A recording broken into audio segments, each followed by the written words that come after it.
Morning, y'all. Morning from Cosmo 2. Here's Lottie. Um, it's Saturday morning. I'm still dealing with whatever sickness I'm dealing with, but today I feel a little bit better. I think I sound a little bit worse and I'm coughing more, but that just means that whatever's in my chest is loosening up. So from here, it's kind of hard to tell with the green background, but how tall those purple sunflowers are. We're gonna take a look, see if we got anything opening up. Here is Laddie and Flowers corn garden. Corn and flower garden is what we're calling it because look at all the little dandelions. Yeah, it looks like flowers. It looks pretty. The green, the rain, a few days of rain made such a difference. Remember how ugly and brown this was? So come on, can you be nice? I don't know. I'm not even wearing the Crocs. Well, I'm wearing Croc flip-flops, but they're not the Crocs he likes to attack. But he's feeling a little froggy this morning. About as froggy as my voice. So look at this big, beautiful flower on this volunteer squash zucchini. But I don't know if you can tell the difference in those leaves and these leaves. These are at least, let me get out of the sun. These are at least twice as large as the others. And this is the one that's making these little round squashes. There's one down there, and maybe they're going to become scalloped, but they're pretty, I don't know, they're kind of shaped like a bell or a donut. I don't know, but I haven't yet seen anything in here to know what this volunteer is going to be. And its leaves are probably a good shade and a half darker, and about half the size of these. So this stuff will probably get a drink today just because we didn't get any rain yesterday. It's a very heavy dew. I feel like I'm walking through water. I'll do a little deadheading, but I think that shows it a little bit better how tall that is. And so we're gonna try to see if we got even one of them starting to open. Because I believe they're the purple ones. I don't think I'm planting the pink ones. I can't remember. But oops. So this sometimes happens when you're deadheading one that's not, it's dead. It's on its way to being dead. And you can go ahead and pull it. If you're not careful, it'll break off the base. And you'll see like a little, kind of like a little tube with a little dot in the middle. And that's, means you broke off the bottom of the flower. So you want to get it all the way to here. Yeah, just a little deadheading. See, here's one. Oh. Every now and then I'll pull one thinking that it's looser than it is.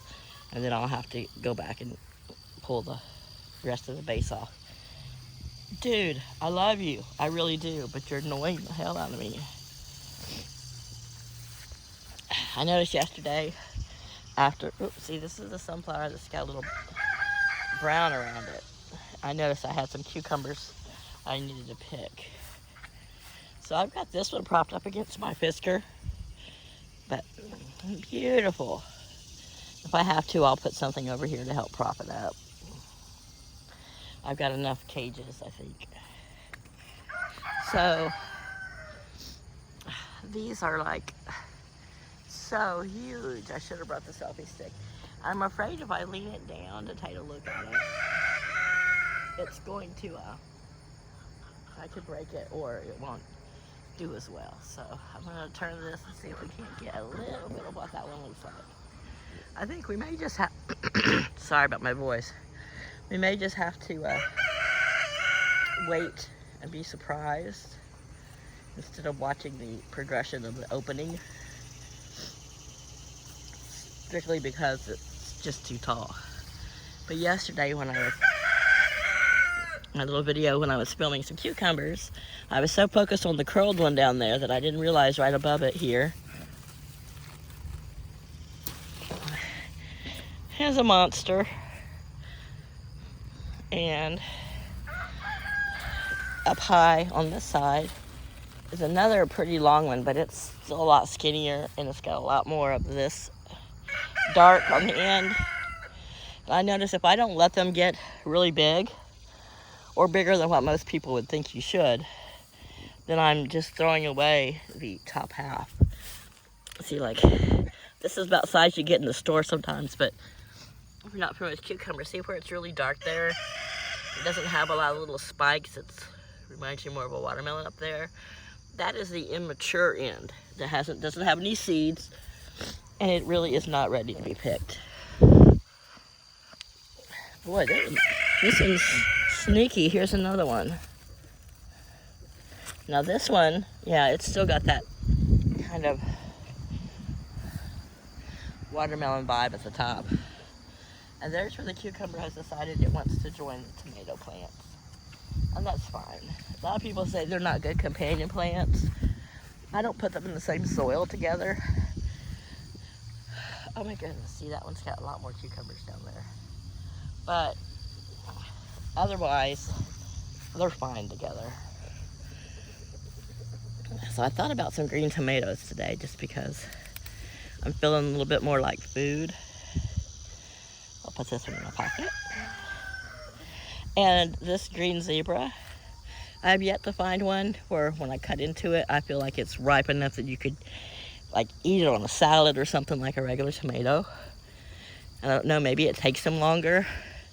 I very seldom do hybridized tomatoes and those kind of things. I try to stick with heirloom varieties. And see, I don't know what this is. I've never had tomatoes that got little black spots. I think it has a lot to do with the heat, and then the rain probably getting really hot, and then maybe cold rain hitting it, or it's just getting to the end of its life. But I got a few green ones in my pocket. I need to come and find that onion. I don't know. I doubt it's any good, but we'll make a little walk around these and see one of the lower ones. See, the sun's on my left, so I might be able to get one of them to show. Okay, that one looks, let's see if I can zoom in. Like it's a little bit closer to opening. That's the one we tried to look at right there. But you can't really see any purple yet. I didn't think those would get as tall, but yep, they are nice big ones. So I'll give everything a drink a little bit later. Right now, it's early enough in the morning. Everything is still pretty wet with dew. I need to have some breakfast. But I meant to put that whitewater dish over in the shade. But I'm gonna add some more water to their pool today. I filled it up yesterday, but hey, Cosmo. I need to top off their food. They've been little piglets. But everybody's doing well.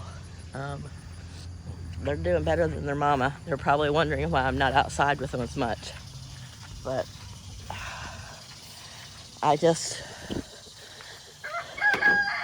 Thursday and Friday were rough, and I'm hoping but by Monday I'm back to normal. I think I'm gonna spray my throat with some Chloraseptic. Paul had some extra leftover antibiotics they gave him because they found a tick on him when he was in the hospital. And the nurse, of course, tried to remove it, but she didn't get the head. So they put him on a 7-day regimen. He came home that night. I doctored it. I got the rest, a little bit of the head out. I'm like, I'm sorry, but they could have found whatever dermatologist was at the hospital that day could have gotten it out better than that nurse. I don't know if people just aren't familiar with ways to get the heads to back out so that the tick lets go, or has maybe the tools like the pointed tweezers where you can get down at the base of their head and really get the head loose. And it takes a while. You have to go slow, but you can work it loose. So I thought that was just pathetic that she didn't get the head out, but I got it out and bubbled it out with peroxide that first night and put some antibiotic ointment on it. And it bled a lot the next day because the head had come out and opened up really where it was biting, so that let more blood out. And then yesterday I cleaned it. Was it yesterday or Thursday when he came home from work, and left it uncovered and let it dry out. But so they gave him a little more antibiotics than he's going to need, and so I took one. I'll probably take one each day just to see if it helps kick this in the butt. What are you finding? He's eating old eggshell. I topped your food off this morning. Yeah. So because it was so rainy, I put him and Flower's food in the quarantine coop. But I noticed when it's not raining, you can hardly tell that they've even touched it. And we're not supposed to get rain for the next 7 days, so. The dark on there is a little bit of chick grit. It's very fine. It's easy for Laddie to pick up with his beak and tongue, his little crooked beak. And so, there you go. So these guys are like, come on, you know, top off our feed. I'm coming. They're like, you got any watermelon? Canned corn, treats. I'll bring you guys some English peas, huh? Later. You like your peas. All right, so wildflower patch is doing pretty good. I don't know why these are looking all limp. I water them really good, but they're looking like all sad. But they're still flowering. And the ground's still wet, so I'll water them later, but this one here is as tall as me, and I don't know what color it's going to be, but we got lots of different shades of pink and magenta. Looks like we got one little of the zinnia family down there. And I think some of these probably, whatever seed was tastier, because you can see that this area, that's kind of where I spilled a bunch. And there's not a bunch of flowers, so I think this flower ate the seed. And that's one thing. Last year, the only person out and about this time when I planted them was none of them. And then Laddie came out and he didn't really mess with them, you know. So there's D on that stump. Look at D's tail. That tail does not say cockerel to me, but the cone does. But I remember this lady here, my silver-laced Wyandotte, when she was that age, she had a pretty pronounced comb, but of course she was a hen. So maybe I'm just crossing my fingers that I'm getting lucky and it's going to be, because this tail reminds me of her tail when they were younger. And with Wyandottes, it's something you can kind of tell the sex when they're chicks. More of a tail means you're going to have a boy, less of a tail, more like that, is usually going to be a female Wyandotte. And I think that's part of Dee's makeup. But we'll see. I'm just hoping that Dee stays a Delilah, just because I don't want a bunch of extra cockerels to have to try to rehome. And there's Miss Violet. She is so pretty. She's a fast little one. And I think maybe, you know, maybe Dee's just establishing herself as the head hen of that group, and that's why she bows up with Drago. And Drago, where is Drago? Oh, he's right there. He was behind her, see? And you know, they weren't acting like they were enemies, so crossing my fingers. But I'm gonna go put some more feed out for them, and maybe we'll check in on them later. But I'm getting hot and sweaty, and I don't want to be out here any longer, and I have to. And what is this? That is a yellow jacket or a hornet. One, the hawk net. Oh, I was hoping that it was stuck and I was going to knock it off so the birds could eat it, but yeah, hopefully it doesn't sting me. Yeah, biting things like me. Stinging things, well, not so much. All right. Y'all have a great Saturday. Bye.